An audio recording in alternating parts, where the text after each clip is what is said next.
Bienvenue à tous. Bienvenue sur le stream consacré à Indiana Jones ce soir. Donc est-ce que Indiana Jones était un colonisateur et portant avec lui un vil message colonialiste?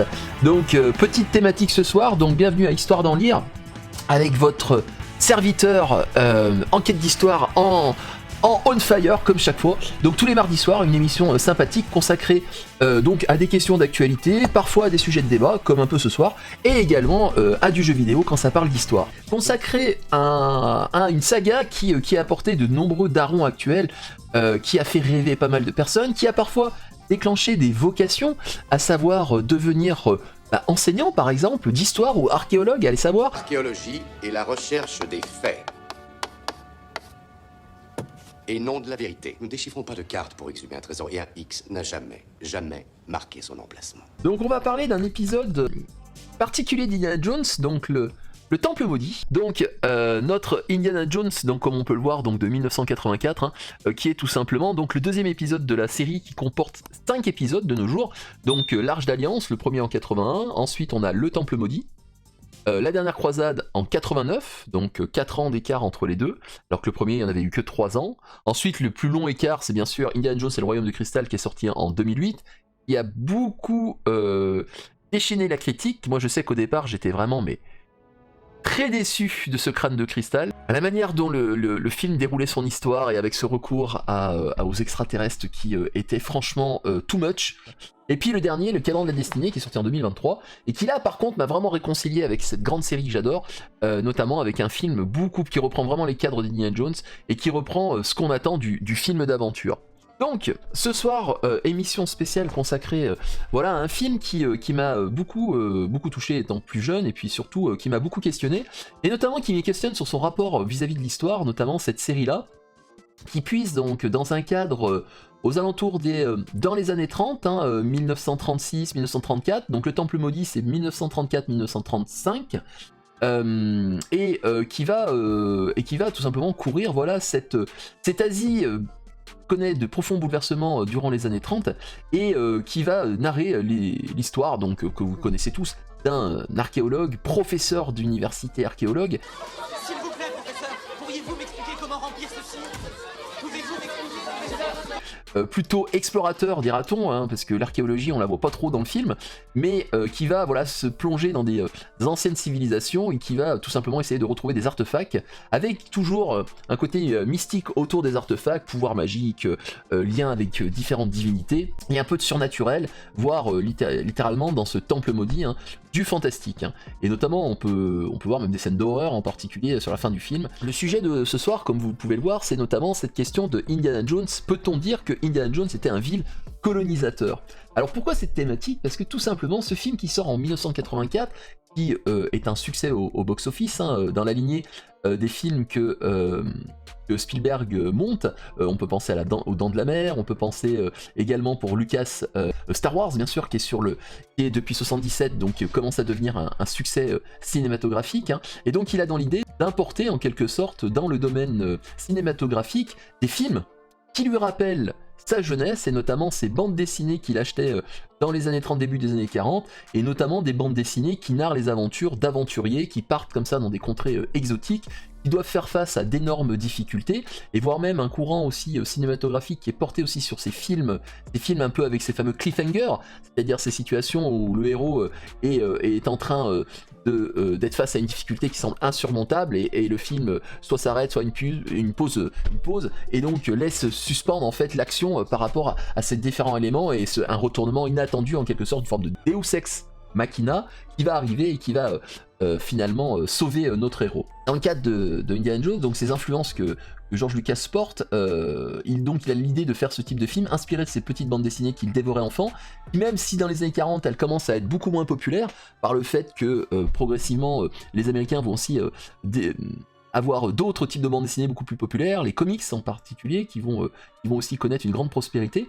Et c'est vrai que ces serials, comme on les appelle, ces sortes de bandes dessinées qui narrent justement les aventures de ces personnages, ça c'est étonnant parce que moi enfant, j'en ai eu, alors c'était sûrement je pense soit des rééditions, soit des histoires en fait, mais qui puisaient un peu dans ce même imaginaire-là, avec un héros face à des défis exceptionnels. Et moi je pense par exemple à des séries comme par exemple, alors même si certains diront mais c'est plutôt du comics, certes, mais l'univers global en fait des histoires autour du personnage, on peut penser notamment à Tarzan. Moi je me souviens de petites bandes dessinées qui étaient vraiment très abordables et qui narraient voilà des aventures lointaines dans des contrées exotiques et des territoires qui indirectement en fait narrent une histoire qui est celle de la colonisation.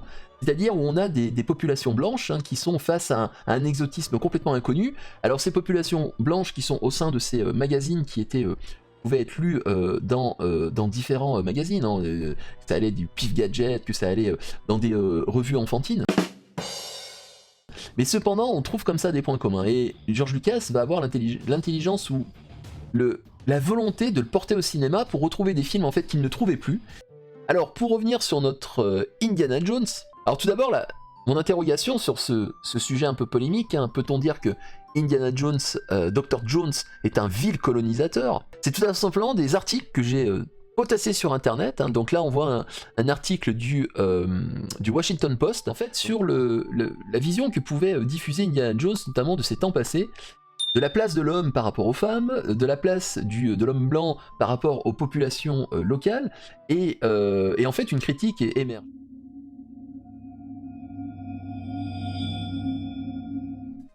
Si on observe le film, notamment le Temple Maudit, donc nous sommes en 1935 en Chine, à Shanghai en particulier. Notre Dr. Jones a trouvé les cendres d'un ancien empereur chinois, le fondateur de la dynastie Qing.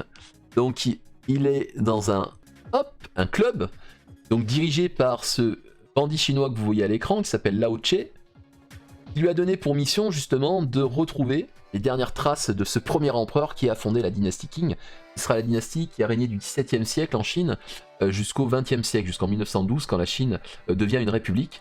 Est-ce que c'est un élément pour faire un gros clin d'œil à l'actualité, notamment du territoire chinois qui en 1935 fait face à d'énormes difficultés avec un voisin de plus en plus envahissant, voire agressif, et dans une politique impérialiste? On parle bien sûr du Japon qui dès la fin du 19e, début du 20e siècle est dans une logique de surenchère de conquête territoriale, et notamment vis-à-vis de son voisin chinois affaibli par les puissances coloniales européennes, et puis également par des problèmes internes qui le conduit notamment à devoir tenter de survivre face à tous ces appétits territoriaux et à ces différents nationalismes. Une vision de l'asiatique dans le film quand même qui est des faciès grimaçants, mesquins dans leur attitude, comme on le voit dans le film, notamment par le fait que là ils lui font boire en fait une coupe de champagne avec un poison.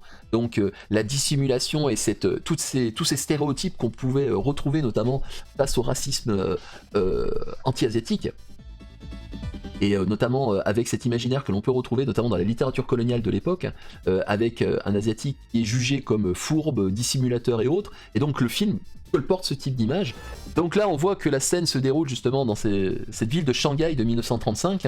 On est donc dans un territoire, Shanghai est une ville qui est sous l'autorité du gouvernement chinois, mais qui est partagée entre différentes concessions européennes, donc concessions françaises, hollandaises, britanniques, et puis aussi japonaises, c'est-à-dire des quartiers qui sont sous une autorité étrangère, avec des exemptions au niveau des taxes par exemple, avec des facilités notamment commerciales, et qui sont en quelque sorte des états dans l'état, et même le gouvernement chinois a du mal justement à gérer ces territoires-là. Et la concession de 35, en fait, ce qui est intéressant pour la ville de Shanghai, c'est que cette ville-là, on apprend que Dr. Jones, donc joué par Harrison Ford, a récupéré ce jeune enfant donc qui s'appelle Demi-Lune, qu'on va voir plus tard, donc qui est un peu le compagnon des aventures de Indiana Jones, ce petit enfant que l'on retrouvera dans d'autres films, qui est Jonathan Kekwan.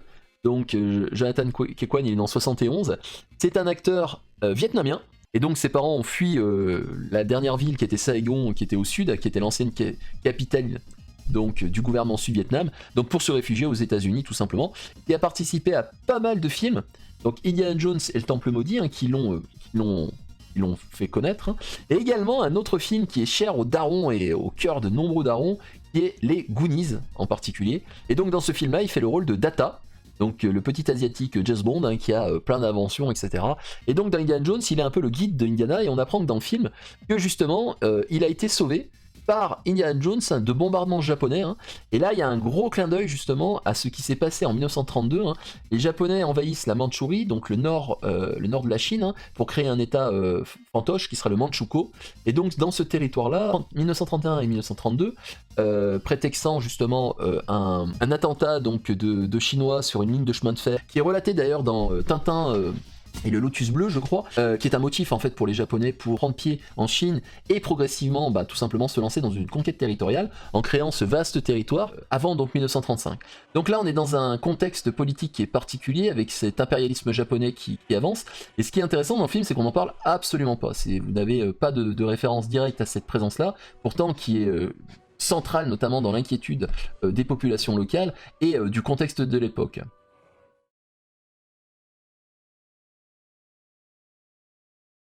Et là, nous les voyons survoler quoi? Nous les voyons survoler la muraille de Chine. Bon, donc, exotisme, on est à fond dans le truc. Hein. Et là, après, on a une carte. Et là... là... What? Regardez la carte où elle est. Donc le film nous fait partir de Shanghai pour aller vers le sud. Et l'avion a survolé quoi? La muraille de Chine qui se situe au-dessus de Pékin, donc bien au-dessus de Shanghai. Ça dépasse tout ce que j'ai pu imaginer. Donc là, il y a une erreur, mais qui est monumentale, quoi. Donc pour un prof d'histoire, c'est je mange le chapeau, là, c'est pas possible.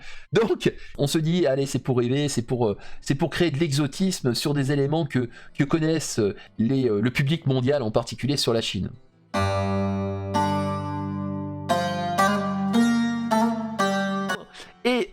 Et ensuite, nos héros se retrouvent, voilà, dans un territoire. Et là, on a vraiment ce dualisme que l'on pouvait avoir dans la littérature coloniale avec cette rencontre de l'autre en particulier, de cette rencontre de deux mondes en quelque sorte qui ne se connaissent pas. Hein. Alors, pour la petite anecdote, l'acteur indien qui est ici, il parle pas un mot d'anglais en fait, et quand dans le film il parle en anglais, en fait c'est Steven Spielberg qui lui souffle en fait les phrases, et c'est pour ça qu'on a un discours qui est un peu saccadé avec le personnage, où il prend son temps pour parler, etc. Voilà. Donc, d'ailleurs ce qui est intéressant c'est que le film qui va se dérouler en Inde, en fait il a été tourné au Sri Lanka.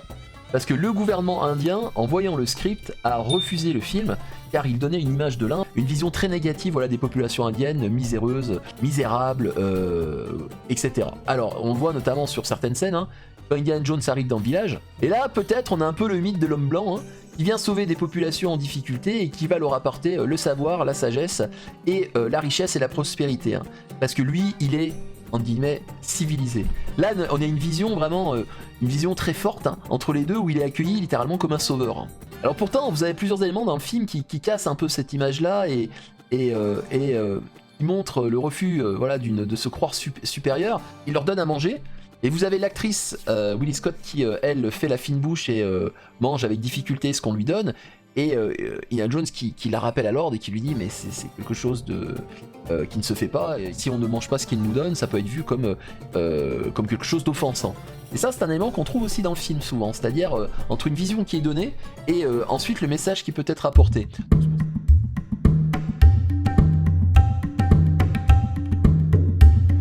Il est accueilli donc par un Indien. Donc l'Inde fait partie de l'Empire britannique. Donc il est accueilli dans la capitale, dans une forme de gouvernorat en quelque sorte. Et là on a tout de suite le retour à la civilisation. On le voit par rapport au costume occidental que porte cet homme, hein, qui est natif. On le voit par rapport aux soldats qui sont derrière. Donc un retour vers la civilisation et vers la présence notamment aussi de modes de vie à l'occidental. Et bien entendu, la rencontre donc, de notre Dr. Jones, qui revient Dr. Jones pour un temps, hein, avec les autorités coloniales britanniques, car l'Inde fait partie de leur empire, et donc on a un retour en quelque sorte vers cette nouvelle, ou vers cette civilisation, ou vers un territoire qui finalement qui a été mise sous contrôle des Européens. Donc tout ce cadre colonial transpire dans ce passage-là, notamment avec ce rapport de force et de domination, et puis bien entendu avec une accentuation avec cette différence entre population locale et population du colonisateur. Donc là on voit le lien entre les deux, notamment les civilités, le soutien qui s'apporte, et notamment à la fin du film, c'est l'Indian Army qui va aider notamment Jones face à cette fameuse secte, et puis bien sûr avec la présence de ce colonel de l'armée anglaise. Et puis progressivement, le repas tombe dans l'horreur par les mecs qui sont servis, hein, qui montrent une forme de sauvagerie. Hein. Là, on voit des serpents qui sortent d'un autre serpent. Vous avez la scène des cervelles de singes là, qui sont dévorées avec beaucoup de gourmandises par les convives indiens. Vous avez les cervelles de singe, pour la petite anecdote, en fait, c'est de la gelée de groseille, en fait, de la gelée anglaise en quelque sorte. Hein. Mais on peut le voir aussi comme une alerte en fait pour le spectateur, pour dire qu'il se passe quelque chose de très étrange dans cette zone. Et le film va porter justement sur ce palais et les personnes qui y vivent ou qui y travaillent par le fait qu'ils sont sous l'influence d'une secte religieuse, les Thug, THUG, qui est une secte qui a existé hein, notamment en Inde et qui a plusieurs siècles d'existence. Et durant la colonisation, ces Thugs sont présents et cette secte-là a pour habitude en fait d'assassiner des personnes pour les donner en fait en sacrifice en quelque sorte à une divinité hindoue, Kali. Et dans le film on reprend notamment cette notion là, on voit justement des sacrifices humains, et donc là on a un lien entre l'histoire qui va être matinée de fiction, et quand les Anglais donc assurent leur domination de ce vaste territoire qui sera l'Empire des Indes, la reine Victoria en particulier, alors suite à une lecture horrifiée, aurait décidé d'exterminer ce groupe notamment de bandits qui s'en prenaient à la fois aux Indiens et à la fois aussi parfois aux voyageurs qui pouvaient être européens. Mais ce qui est intéressant, c'est de voir que le film va puiser aussi dans un corpus historique hein, pour raconter son récit.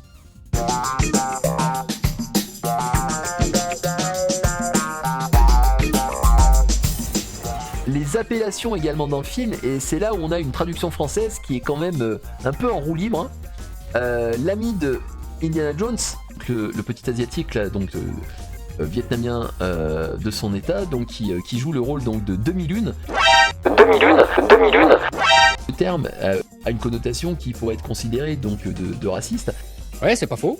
Surtout qu'en anglais, en fait, son nom c'est Short Round, ça n'a rien à voir. Hein. Donc, on est face à deux appellations, et donc dans la traduction française, vous avez une utilisation qui pourrait être quand même, qui pourrait être jugée offensante de nos jours.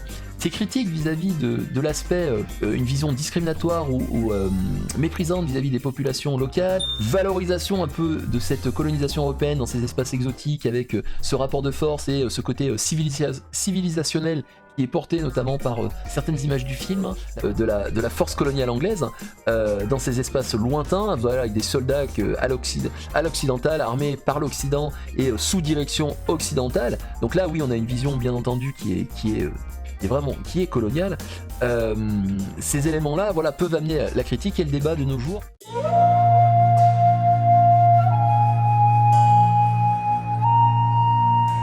On a pu le retrouver, elle a pu être ressortie notamment à cet acteur américain donc qui interprète ce fameux demi-lune, donc Ke Huy Quan. En fait, on lui disait mais est-ce que ce film est raciste, etc.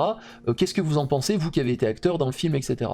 Et donc l'ex-enfant star a répondu donc tout simplement que le film qui est accusé de véhiculer des stéréotypes racistes, hein, donc le héros blanc venu sauver de jeunes esclaves et un Maharaja dégustant de la cervelle de singe, donc c'est ce que je viens de dire dans mon propos, hein. Et donc pour lui il le remet, il dit c'est un film qui a plus de 40 ans, les mentalités ont évolué autour de ces questions-là en particulier, que c'était une époque différente, c'est difficile de juger quelque chose après de nombreuses années en l'occurrence, d'avoir ce regard sur quelque chose qui est lié peut-être à un contexte de l'époque, même si l'image de la colonisation qui est portée dans le film, certes le film date des années 80, mais il y avait quand même des critiques sur cette image coloniale, quoi. La colonisation en 80, elle est terminée pour les Européens quand même depuis un certain nombre d'années, hein. Et il y avait déjà des premières critiques qui apparaissaient justement sur ce que fut la colonisation. Mais cependant pour lui, il ne l'a pas vu comme ça, il a dit quand même ce film c'est l'une des premières fois où un héros asiatique est à l'écran, est mis en valeur, n'est pas tout simplement mis de côté, c'est-à-dire que cet enfant-là, il a un rôle dans le film, il aide Indiana Jones, il a une malice, il a une intelligence, et il le disait, que mettre un visage asiatique dans un gros blockbuster n'est pas courant en particulier. Cependant, le surnom demi-lune en français quand même, ça pose quand même beaucoup de questions, surtout que son surnom en anglais n'est pas du tout le même. Oubliez ça, Hubert. Oubliez le temps béni des colonies. Ils sont indépendants maintenant.